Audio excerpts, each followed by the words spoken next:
میں روزے اس کی شرعی حیثیت کیا ہے؟ حدیث کے اندر آتا ہے کہ اللہ کے نبی صلی اللہ علیہ وسلم رمضان کے بعد اگر کسی مہینے میں سب سے زیادہ روزے رکھتے تھے تو وہ شعبان کا تھا۔ شعبان کے مہینے میں آپ سب سے زیادہ روزے رکھتے تھے۔ دیکھیں اصل حکمت تو اللہ تعالیٰ جانتا ہے، لیکن سمجھ یہ آتی ہے کہ اسلام نے ہر اہم عبادت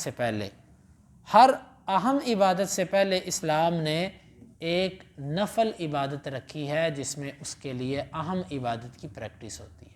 اب آپ دیکھیں، آپ نماز پڑھنے آتے ہیں، فرض سے پہلے سنتیں ادا کرتے ہیں۔ ان سنتوں کا کیا مقصد ہوتا ہے؟ ان کا مقصد ہوتا ہے اللہ تعالیٰ سے ایک تعلق بحال کرو، کیونکہ اس کے بعد فرض کی ادائیگی ہے، اس سے پہلے رابطہ بحال کر لو تاکہ جب فرض کا وقت آئے تو تمہاری تار مل چکی ہو اللہ تعالیٰ سے۔ اور اسی طرح پورا سال جو ہم صدقات دیتے ہیں، در حقیقت یہ بھی ایک تیاری ہوتی ہے ایک فرضی صدقے زکوٰۃ کی اور صدقہ فطر کی۔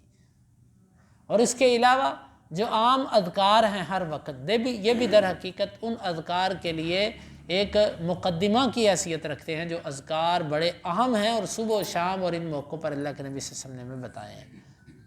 تو اسی طرح روزے ہیں۔ اب روزوں کو دیکھ لیجئے کہ روزے بھی جو ہے نا، یہ بھی در حقیقت اسلام نے جو نفلی روزے رکھے ہیں، یہ بھی در حقیقت فرض کی تیاری کا ایک مرحلہ ہے۔ تو شعبان کا مہینہ رمضان سے پہلے کا مہینہ ہوتا ہے، تو اس میں انسان اللہ تعالیٰ سے روزوں کا اپنے آپ کو عادت بنا لے، کیونکہ جب انسان ایک چیز کی عادت بنا لیتا ہے نا تو اس کے لیے وہ کام آسان ہو جاتا ہے۔ مثال کے طور پہ آپ پہلے دن اگر کوئی کام کرتے ہیں نا، آپ تھک جائیں گے تھوڑی دیر بعد ہی، لیکن دوسرے دن، تیسرے دن، چوتھے دن جب چند دن گزریں گے نا تو آپ کے لیے کام کرنا آسان ہو جائے گا، کیونکہ آپ عادی ہو چکے ہیں، آپ کا جسم عادی ہو چکا ہے۔ تو رمضان سے پہلے اپنے آپ کو روزے رکھ کر روزوں کا عادی کرنے کا مقصد صرف اور صرف یہ ہے کہ انسان کے لیے پہلے، دوسرے، تیسرے رمضان کے جو پہلے ابتدائی روزے ہیں یہ بھی اس کے لیے دشوار نہ بنے۔ در حقیقت یہ ایک انسان کو پریکٹس کروائی جاتی ہے کہ ایک فرائض کے لیے تم تیار ہو جاؤ۔ اور پھر آخر جس وقت 15 شعبان ہو جائے اس کے بعد اللہ کے نبی صلی اللہ علیہ وسلم نے روزے رکھنے سے منع بھی کیا ہے۔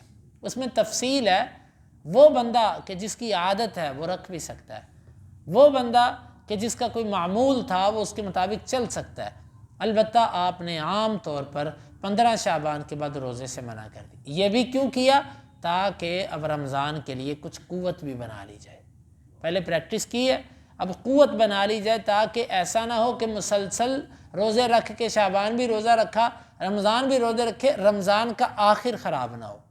یعنی کہ رمضان کا ابتداء میں بچانے کے لیے روزے رکھوائے کہ ابتدا سے تمہارے اوپر روزے مشکل نہ ہو، اس لیے تم پہلے سے رکھنے شروع کر دو، اور رمضان کا آخر محفوظ کرنے کے لیے شعبان کے آخر کے روزے چھڑوائے کہ ایسا نہ ہو کہ کہیں روزے رکھ کے تم کمزور ہو جاؤ، رمضان کے جب آخری دن آئے تو 2 ماہ تمہیں روزے رکھتے ہی گزر گئے ہوں تو تمہاری حالت بہت کمزور ہی نہ ہو گئی ہو۔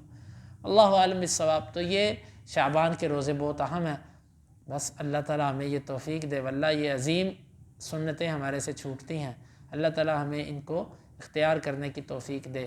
آپ بہت روزہ رکھتے تھے اس کے اندر، حتیٰ کہ عائشہ رضی اللہ عنہ کی ایک روایت میں یہ ہے کہ یوں تھا گویا کہ آپ پورا شعبان ہی روزہ رکھتے ہیں۔